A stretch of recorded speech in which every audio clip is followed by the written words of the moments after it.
तो नमस्कार, जय हिंद दोस्तों। मैं रोहित शर्मा एक बार फिर से हाजिर हूँ आपके अपने YouTube channel study with Rohit इसके साथ। तो आज हम कंटिन्यू करने वाले हैं इलेक्ट्रोस्टैटिक्स का दूसरा लेक्चर। बाय द वे ये तीसरा लेक्चर होने वाला है, क्योंकि पहला लेक्चर हम लोगों ने विद्युत धारा के बारे में पढ़ा, प्रतिरोधों का संयोजन पढ़ लिया।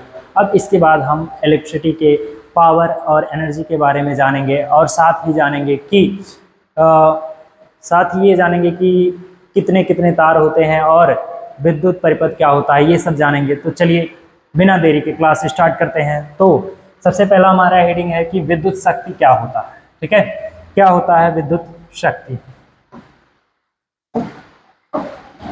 देखो क्या होता है शक्ति। शक्ति क्या होता है, देखो किसी विद्युत उपकरण द्वारा प्रति इकाई समय में की गई विद्युत ऊर्जा की खपत अथवा कार्य करने की दर को विद्युत शक्ति कहते हैं। देखो ऊर्जा व्यय की दर, सीधा सा ऊर्जा व्यय की दर को विद्युत शक्ति कहते हैं, विद्युत शक्ति कहते हैं।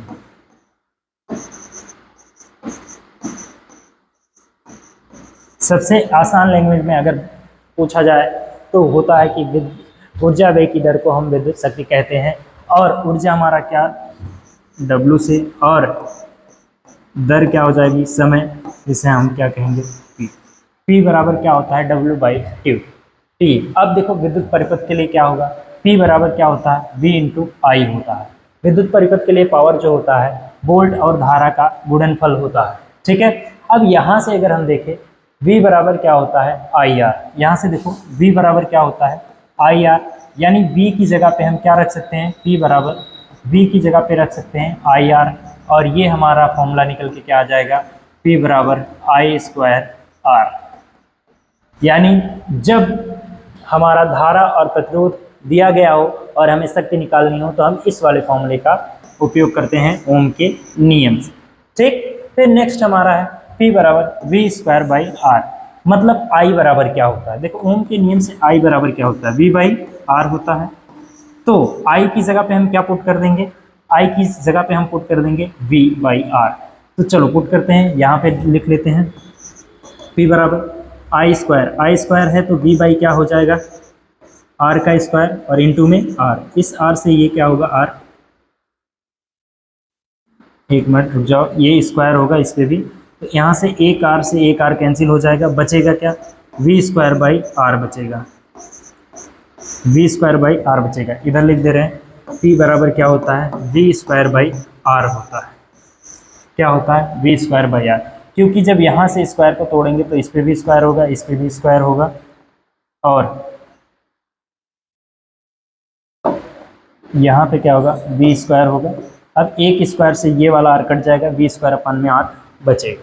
देखो अब यहाँ पे जहाँ P जो है वो क्या है, शक्ति है, और शक्ति का मात्रक क्या होता है, वाट होता है। देखो शक्ति का मात्रक क्या होता है, P बराबर W/T, यानी शक्ति का जो मात्रक होता है वो क्या होता है, शक्ति का मात्रक होता है वाट।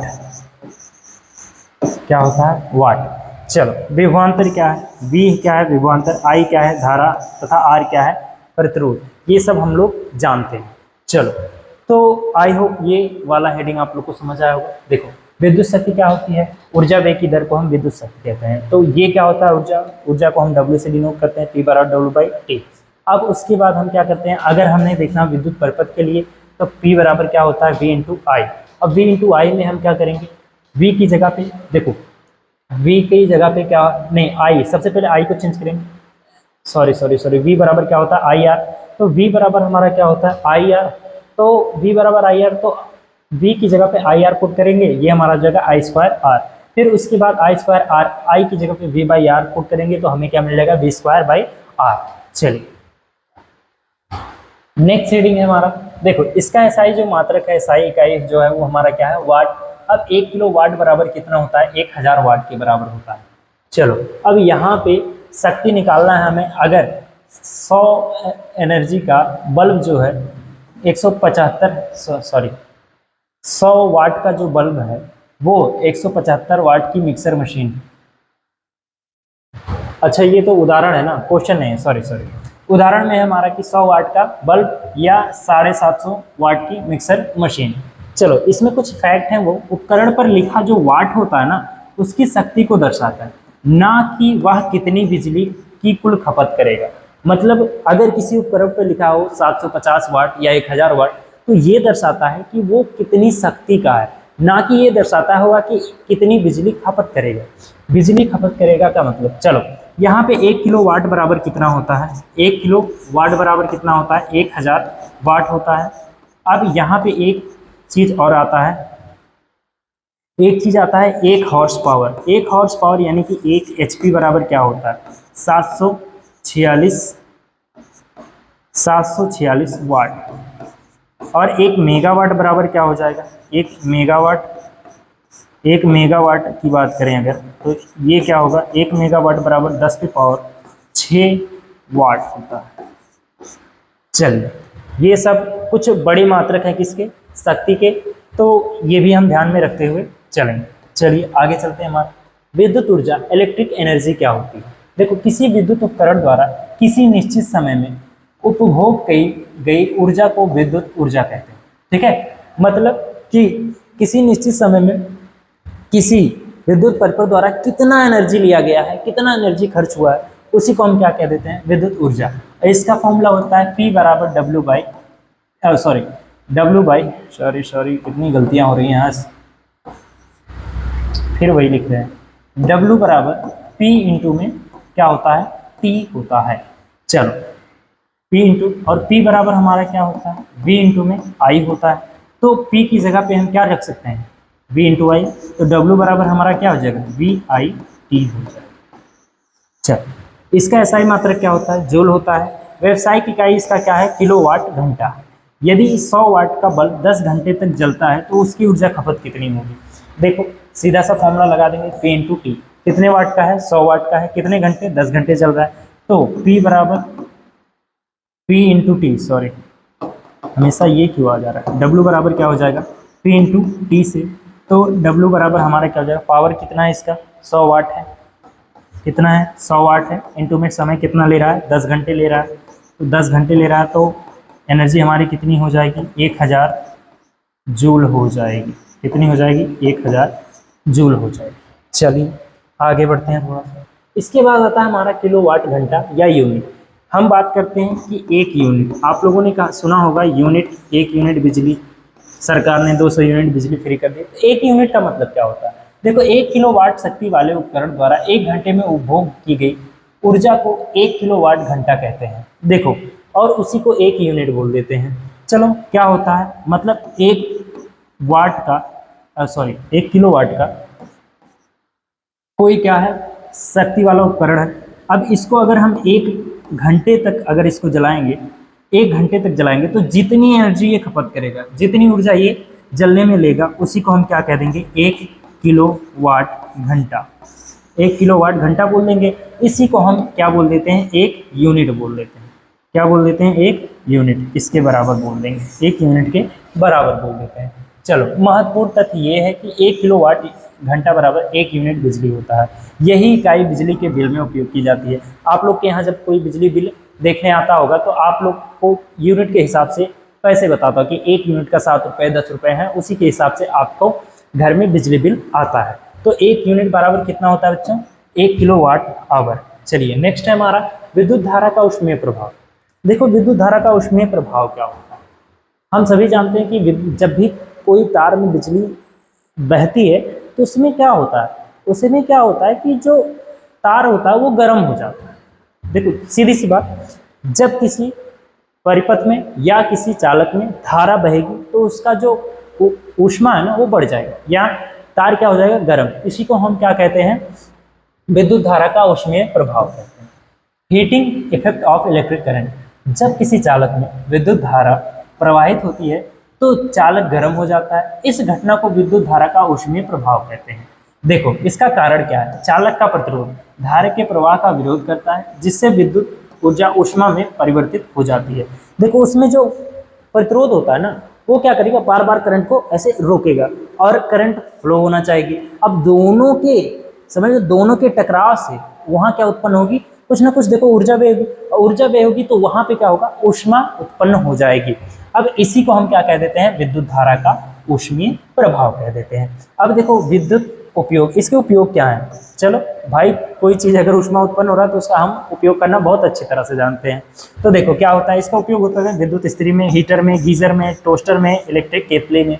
हानि क्या है, तारों का अधिक गर्म हो जाना, भाई तार अधिक गर्म हो जाते हैं तो कभी कभी शॉर्ट सर्किट भी हो जाता है। फिर उसके बाद ऊर्जा की हानि, भाई देखो प्रतिरोध रुकेगा, करंट आएगा, टकराव से ऊर्जा कुछ ना कुछ व्यय होगी, तो यहाँ ऊर्जा की क्या हो सकती है, हानि भी हो सकती है। चलो आगे हम जानेंगे जूल का ऊष्मीय नियम। जो जूल का ऊष्मीय नियम होता है वो क्या होता है, देखो इसका कथन क्या है, किसी चालक में उत्पन्न ऊष्मा धारा के वर्ग के समानुपाती होती है। मतलब किसी अगर चालक में ऊष्मा जो उत्पन्न हो रही है वो धारा के वर्ग के क्या होती है, समानुपाती होती है। अगर हीट H हो रही है तो धारा कितनी होगी, I²।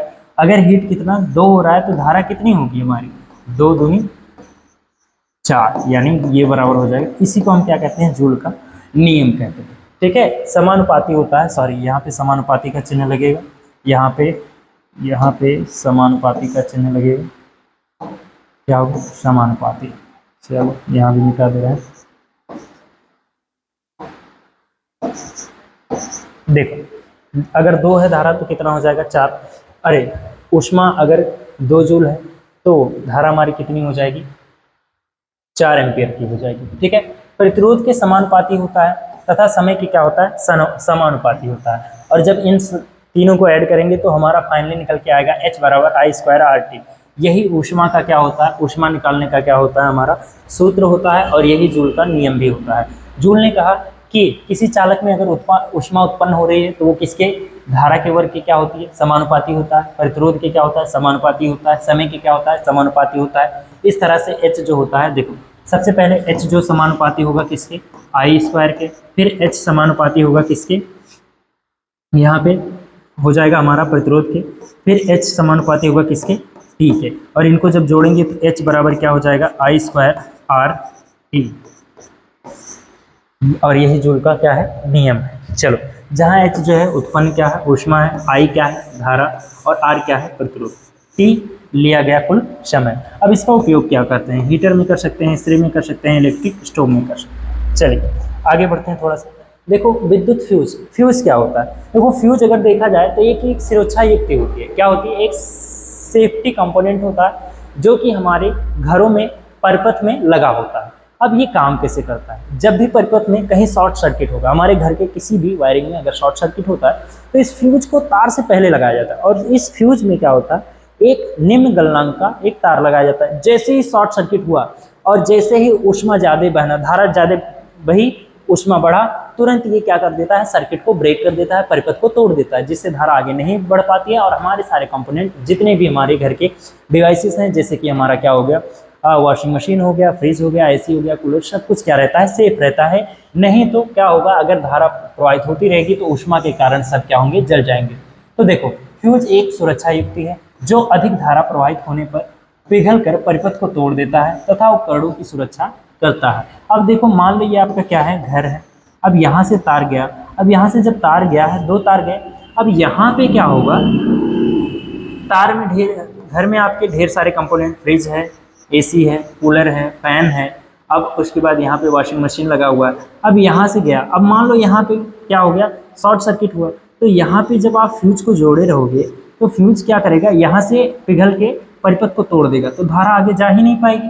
धारा आगे जा नहीं पाएगी तो हमारे सारे कंपोनेंट क्या बच जाएंगे, सेफ बच जाएंगे। समझे। अब ये जो तार होता है ये निम्न गलनांक का होता है। निम्न गलनांक का मतलब क्या होता है, निम्न गलनांक का मतलब होता है इसका जो गलनांक होता है बहुत ही कम होता है। मतलब थोड़ा सा भी ऊष्मा या तार गर्म होगा तो ये क्या हो जाएगा, गल जाएगा। ठीक है। और इसको कहाँ लगाते हैं, देखो हमारे पास 2 तार होते हैं, एक होता है क्या, न्यूट्रल होता है, और एक क्या होता है, फेस। तो न्यूट्रल और फेस वाले तार में क्या हम लगाते हैं, इसको फेस वाले तार में फ्यूज को अटैच करते हैं। ओके। चलो देखो इसका जो तार होता है निम्न गलनांक का होता है, अधिक प्रतिरोध होता है। ठीक है, प्रतिरोध क्या होगा, अधिक प्रतिरोध। उपयोग क्या है, घरों में, उद्योगों में। अब क्या होता है, ये परिपथ को तोड़ के धारा आगे जाने से रोक देता है, जिससे हमारे सारे कंपोनेंट क्या हो जाते हैं, सुरक्षित हो जाते हैं। चलो आगे आता है हमारा एमसीबी, मिनिएचर सर्किट ब्रेकर। अब ये क्या होता है कि एमसीबी एक स्वचालित सुरक्षा युक्ति है जो अधिक धारा या शॉर्ट सर्किट होने पर स्वतः परिपथ को बंद कर देती है। फ्यूज देखो अब पुराना हो गया, आजकल सब क्या लगवा रहे हैं, एमसीबी लगवा रहे हैं। एमसीबी में क्या होता है, कुछ इस तरह से एक होता है और यहाँ पे एक दो क्या लगे होते हैं, स्विचेस लगे होते हैं। जैसे ही इसमें क्या होता है, धारा अधिक होती है, अपने आप क्या हो जाते हैं, ट्रिप हो जाते हैं।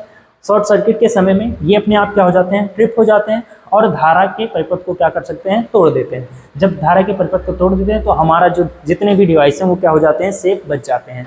और फिर इसको फिर दोबारा यूज करना भी आसान होता है, डायरेक्ट इसको ट्रिप से ऊंचे ऊपर उठा देंगे, ट्रिप कर देंगे और धारा हमारी बहने लग जाएगी। ठीक है, अब देखो इससे लाभ क्या है, बार बार बदली नहीं जाती भाई। अगर फ्यूज होगा तो उसके गलनांक वायर को बार बार हमें चेंज करना पड़ेगा, अगर एक बार टूटा तो फिर उसको चेंज करना पड़ेगा, लेकिन इसको चेंज नहीं करना पड़ेगा, सीधा सा इसको आसानी से उठा देंगे, आसानी से रीसेट किया जा सकता है। फ्यूज से अधिक सुरक्षित है, फ्यूज से ये क्या है, अधिक सुरक्षित। कभी कभी फ्यूज हो जाता है ना, गलनांक निम्न होने के कारण भी गलता नहीं है, लेकिन ये क्या होता है, थोड़ा सा भी कहीं शॉर्ट सर्किट होगा तुरंत ये क्या हो जाएगा, सर्किट को ब्रेक कर देगा, यानी परिपथ को तोड़ देगा। चलो नेक्स्ट देखते हैं हम। नेक्स्ट है हमारा घरेलू विद्युत परिपथ। देखो डोमेस्टिक इलेक्ट्रिक सर्किट। अब घरेलू विद्युत परिपथ क्या होता है, इसको थोड़ा अच्छे से समझेंगे। सबसे पहले होता है मुख्य भाग, इसका क्या है, ऊर्जा मीटर। तो ऊर्जा मीटर से पहले हम क्या करेंगे, चलो समझते हैं। सबसे पहले क्या होता है, आपके घर से कुछ दूरी पे होता है पावर हाउस। क्या होता है, पावर हाउस। अब यहां से खंभों के द्वारा आपके घर तक क्या आती है, लाइट आती है। ये आपका घर है। अब यहाँ पे क्या आता है, लाइट आता है, करंट आता है। ठीक, अब यहाँ से करंट आता है खंभों के द्वारा। ठीक, अब यहाँ से आपके घर में लाइट गया। अब उसके बाद ये कहाँ जाएगा, आपके घर में एक क्या होगा, आपके घर में सबसे पहले एक क्या लगा होगा, यहाँ पे देखो ऊर्जा मीटर। यहाँ पे क्या लगा होगा, मीटर। आप सभी के घर में एक मीटर लगा होगा जो रीडिंग बताएगा भाई कितना आप ऊर्जा व्यय कर रहे हैं, कितना इलेक्ट्रिसिटी आप यूज कर रहे हैं। फिर उसके बाद आता है मुख्य फ्यूज या एमसीबी। फिर उसके बाद जस्ट बाद क्या लगाते हैं हम, मुख्य फ्यूज या एमसीबी। क्या लगाते हैं, फ्यूज या एमसीबी, ये लगा देते हैं। फिर उसके बाद क्या यूज करते हैं, उसके बाद आता है हमारा मुख्य स्विच यानी कि मेन बोर्ड। अब इसके बाद हम लोग घर में क्या लगाते हैं, मेन बोर्ड। यहाँ से सप्लाई कहाँ जाती है, मान लो यहाँ मेन हमने बोर्ड बना दिया, यहाँ पे क्या जाता है, मुख्य स्विच या यूं कहें मेन बोर्ड, मुख्य बोर्ड। मुख्य बोर्ड में क्या जाता है, करंट जाता है। फिर उसके बाद क्या होता है, वितरण बॉक्स। अब ये जो वितरण बॉक्स होता है ना, ये ऐसा बॉक्स होता है कि जहां से सभी कंपोनेंट्स में क्या जाते हैं, सभी घर के सारे कंपोनेंट्स में करंट भेजते हैं, यानी वायरिंग करते हैं। फिर उसके बाद आता है हमारा क्या, वितरण बॉक्स। वितरण यानी डिस्ट्रीब्यूशन बॉक्स। अब वितरण बॉक्स में क्या होता है,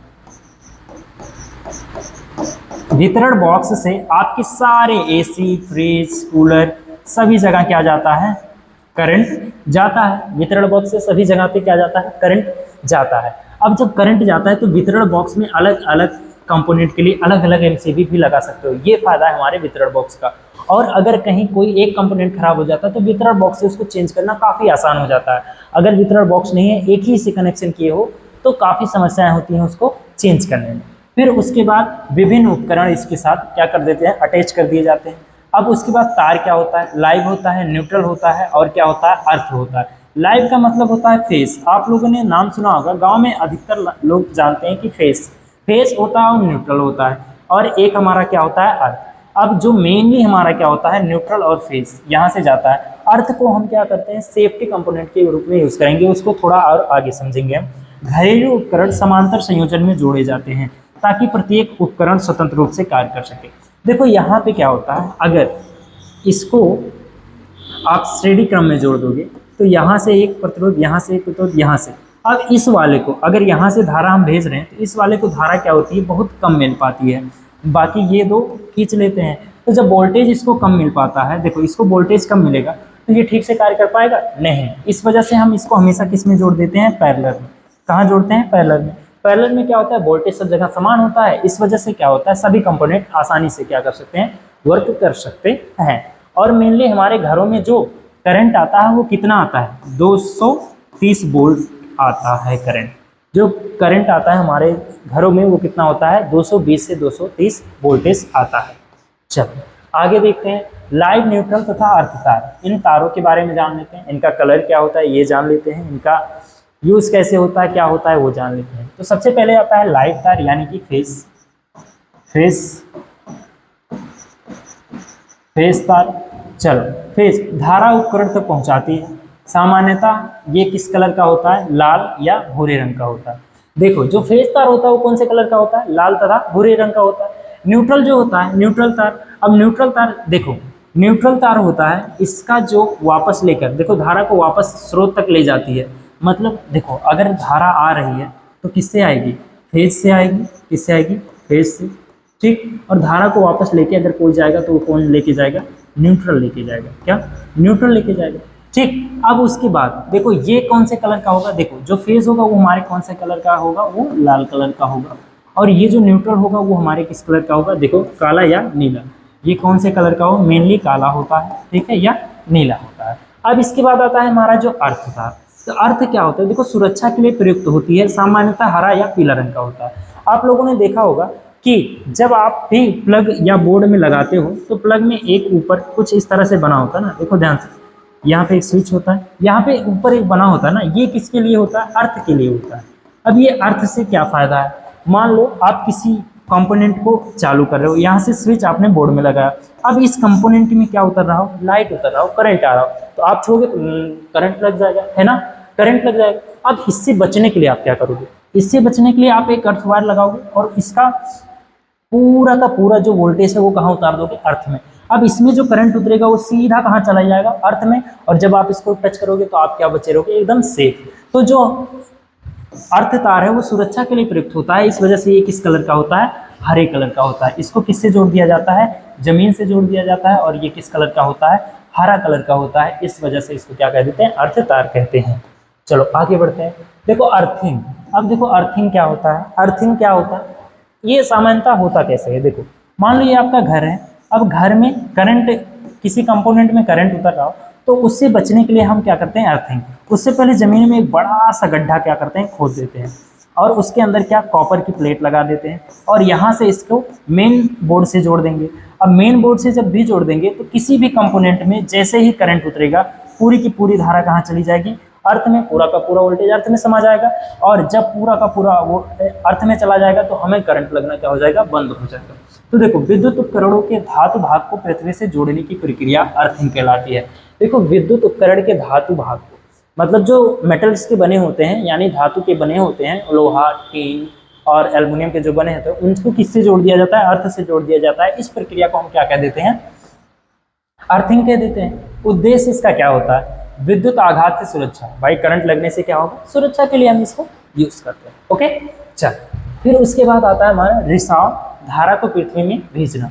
रेशा यानी धारा को पृथ्वी में भेजना। फिर उसके बाद लाभ क्या है इससे, देखो उपकरण सुरक्षित रहते हैं, भाई जितने आपके उपकरण है वो क्या होते हैं, सुरक्षित रहते हैं। उपयोगकर्ता को करंट लगने की संभावना कम होती है, जैसे आप यूज कर रहे हो ना तो करंट आपको कम लगेगा। चलो कम से कम समय में ज़्यादा से ज़्यादा टॉपिक कवर करेंगे, टेंशन मत लो। अगला है हमारा विद्युत सुरक्षा के नियम। भाई विद्युत सुरक्षा के नियम क्या है, आप अगर किसी भी कंपोनेंट को, विद्युत इलेक्ट्रिक सामान को यूज कर रहे हो तो उसके लिए आपको कुछ सावधानी बरतनी पड़ेगी। वो क्या होता है, गीले हाथों से स्विच को ना छुए, भाई आपका हाथ ना होके निकले, गीले से टच नहीं कर देना है, ठीक है, आराम से सूखे हाथ से हमेशा स्विच को टच करना है। टूटे हुए तार का प्रयोग ना करें, जो तार टूट गया हो उसका प्रयोग ना करें। लेकिन हमारे यहाँ क्या होता है, हमारे यहाँ सभी लोग अगर तार टूटा हुआ फिर भी उसको जोड़ देंगे।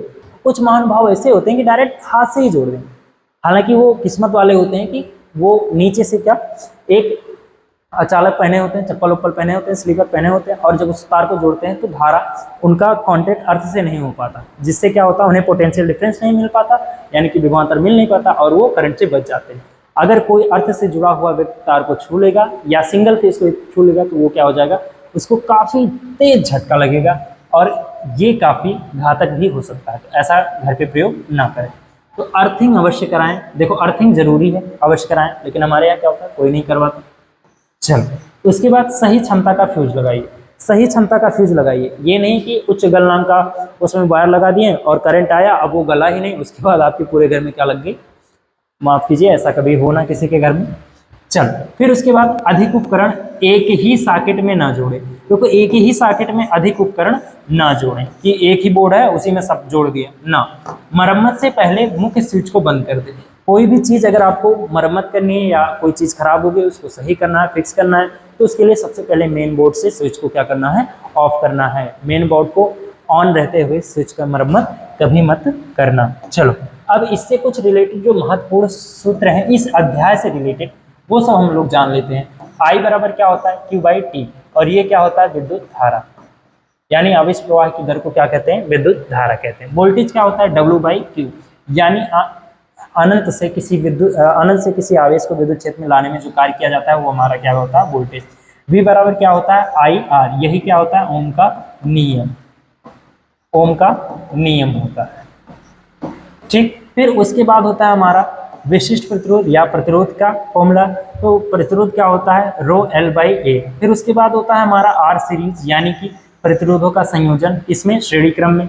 फिर क्या होता है हमारा प्रतिरोधों का संयोजन, किसमें, समांतर क्रम में। ये सब डिटेल में हमने पढ़ा है, आप जाके हमारे पिछले वीडियो चेक कर सकते हैं। फिर उसके बाद क्या होता है हमारा शक्ति, शक्ति बराबर क्या होता है, V इंटू आई, यानी धारा और वोल्टेज के गुणनफल को हम क्या कहते हैं, विद्युत शक्ति कहते हैं। फिर P बराबर क्या होता है, आई स्क्वायर आर, यही शक्ति का दूसरा फॉर्मूला है। और P बराबर V स्क्वायर बाई आर। और W बराबर क्या होता है, P इंटू टू, ये क्या होता है हमारा एनर्जी होता है, ये भी हमारा एक एनर्जी का रूप है।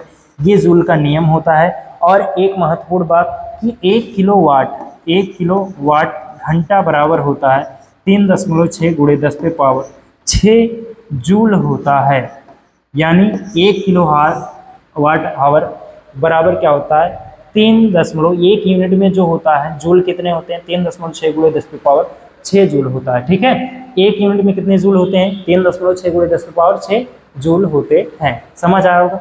चलिए, आई होप ये वीडियो आपको समझ आया होगा। हाँ तो दोस्तों, नेक्स्ट वीडियो में हम लोग पढ़ने वाले हैं मैग्नेट के बारे में। मैग्नेट के बारे में काफ़ी कुछ जानेंगे, और एम्पियर के परपेथीय नियम के बारे में, मैग्नेट काम कैसे कर सकता है, मैग्नेट के बहुत सारे इलेक्ट्रोमैग्नेट के बारे में जानेंगे, इलेक्ट्रोमैग्नेटिक फोर्स जानेंगे, बहुत कुछ जानने वाले हैं। तो नेक्स्ट वीडियो हमारा इसी टॉपिक पे रहेगा। उससे पहले हम इसका एक क्या लाएंगे, प्रैक्टिस PYQs लेकर के आएंगे, ढेर सारा क्वेश्चन प्रैक्टिस करेंगे। फिर उसके बाद हम नेक्स्ट चैप्टर स्टार्ट करेंगे। तब तक अगर कोई चीज़ आपको समझ ना आई हो, अगर किसी चीज़ में आपको कोई लगे कि यहाँ कुछ गलती है, तो उसको आप कमेंट बॉक्स में लिख के हमें बता सकते हैं। और अगर कोई चीज़ समझ नहीं आया तो उसको आप बताइएगा। नेक्स्ट बार हम उसी का एक वीडियो बढ़िया से डिटेल में लेके आएंगे, ताकि आपको अच्छे से समझ आ जाए। तब तक के लिए अपनी तैयारी को बेहतर करते रहिए। अगर वीडियो पसंद आया हो तो लाइक और सब्सक्राइब जरूर कर देना। एक सपोर्ट की आवश्यकता है, वो जरूर करना। तब तक के लिए जय हिंद दोस्तों।